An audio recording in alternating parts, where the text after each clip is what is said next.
अस्सलाम वालेकुम। शगुफ्ता के पकवान में खुश आमदीद। आज मैं फिर आप लोगों के लिए एक बहुत ही ज़बरदस्त सी रेसिपी लेकर हाजिर हूँ। वो है गरम गरम कचौरियाँ और साथ में तरकारी। रेसिपी देखने से पहले मेरी वीडियो को लाइक और चैनल को सब्सक्राइब करना नहीं भूलिएगा। बिस्मिल्लाहिर्रहमानिर्रहीम। चलिए अब हम स्टार्ट करते हैं। इस रेसिपी के लिए मैं सबसे पहले कचौरी की डो तैयार करूँगी, जिसके लिए मैंने 250 ग्राम मैदा लिया है। अब मैं इसमें 6 टेबलस्पून कुकिंग ऑयल शामिल कर रही हूँ और साथ में 1 टेबलस्पून नमक, और इन सबको अच्छी तरह से मिक्स कर लें। जब सब चीज़ें अच्छी तरह से मिक्स हो जाएं तो इसको ल्यूकवार्म पानी से गूंद लें। पानी शामिल करते वक्त एक चीज़ का ख्याल रखना है कि पानी एक साथ शामिल करें, वरना बाद में पानी और मैदा आपस में मिक्स नहीं हो पाता। ये देखिए, एक अच्छी और सॉफ्ट सी डो तैयार हो गई है और ये ऑयल की वजह से चिपक नहीं रही। अब इस डो को तकरीबन 1 घंटे के लिए कवर करके रेस्ट पे रख दें। जब तक डो रेस्ट पे है तब तक हम कचौरी की फिलिंग तैयार करते हैं, जिसके लिए मैंने 100 ग्राम चने की दाल को सॉफ्ट होने तक बॉईल कर लिया है। अब मैं इसमें 1 टेबलस्पून नमक और 1 टेबलस्पून रेड चिली फ्लेक्स शामिल करके इसे अच्छी तरह से मैश कर लें। और ये लीजिए कचौरी की फिलिंग तैयार। बिस्मिल्लाहिर्रहमानिर्रहीम। अब मैं कचौरी बनाने का काम शुरू कर रही हूँ। सबसे पहले हमें अपने हाथों और जिस सरफेस पे कचौरी बेलेंगे उसमें ऑयल लगा लेना है, ताकि कचौरी चिपके ना। अब एक छोटी बॉल के बराबर डो ले और मेरे स्टेप को फॉलो करते हुए इसे स्मूथ कर लें। अब इसमें बहुत थोड़ी सी क्वांटिटी में दाल डालें। ज़्यादा डालने से या तो कचौरी बंद नहीं होगी या टूट जाएगी। और फिर से मेरे स्टेप को फॉलो करते हुए इसे बंद करें और एक फ्लैट सी शेप दे दें। और आखिर में इसे ऑयल लगी हुई सरफेस पे बेल लें। और ये लीजिए कचौरी तैयार। बाकी कचौरी को भी इसी तरह बनाएं और जितने दिल चाहे उतनी बनाएं। अब मैं कचौरियों के साथ आलू की तरकारी बनाऊंगी, जिसके लिए मैंने आलू उबाल के पहले से ही रख लिए थे। और इसमें से आधों को मैं कतलियों में काटूंगी और आधों को मैश करूंगी।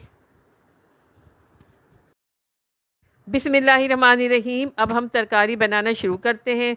सबसे पहले पैन में 3 टेबलस्पून कुकिंग ऑयल शामिल करें और गर्म होने पर इसमें 5 से 6 अदद करी पत्ते शामिल कर दें और साथ ही 5 अदद साबुत लाल मिर्च और 1 टेबलस्पून राई शामिल करके खुशबू आने तक तेल में फ्राई करें। जब करी पत्ती की खुशबू आने लगे तो इसमें आलू शामिल कर दें, मैश हुए और कतलियाँ दोनों, और इसको भी ऑयल में 2 से 3 मिनट तक फ्राई करें।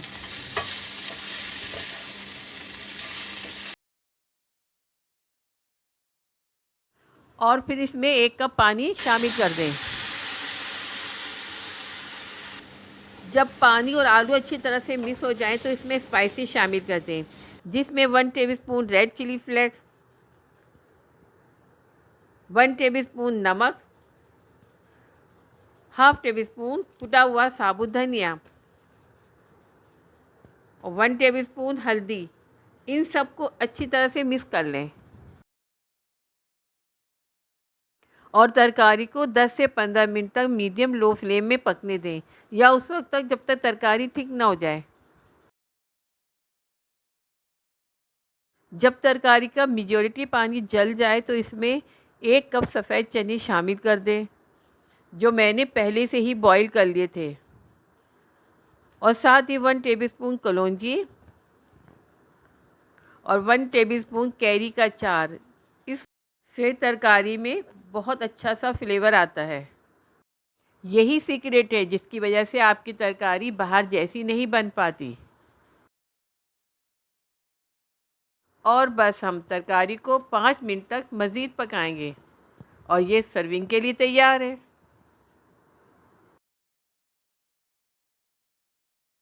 बिस्मिल्लाहिर्रहमानिर्रहीम। अब हम कचौरी फ्राई करना स्टार्ट करते हैं। सबसे पहले ऑयल में 1 टेबलस्पून नमक शामिल करें। ये एक ट्रिक है, इससे कचौरी ज़्यादा ऑयल एब्जॉर्ब नहीं करेंगी। अब ऑयल गर्म होते ही इसमें कचौरी डाल दें। कचौरी फ्राई होने में ज़्यादा टाइम नहीं लेती, ज़्यादा से ज़्यादा 2 मिनट में कचौरी फ्राई हो जाती है। कचौरी को आखिर में फ्राई करने का यही मकसद है कि कचौरी गरम गरम सर्व की जाए।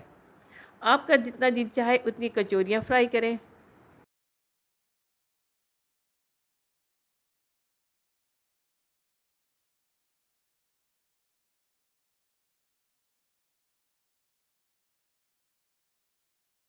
और आखिर में गरम गरम तरकारी के साथ सर्व करें।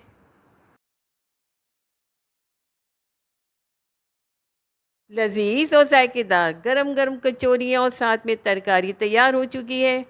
आपको मेरी रेसिपी ज़रूर पसंद आएगी, इसलिए मेरी वीडियो को लाइक और चैनल को सब्सक्राइब करना नहीं भूलिएगा। अपना और अपने प्यारों का बहुत ख्याल कीजिएगा और मेरी अगली वीडियो का इंतज़ार कीजिएगा। अल्लाह हम सब का निगहबान। अल्लाह हाफिज़।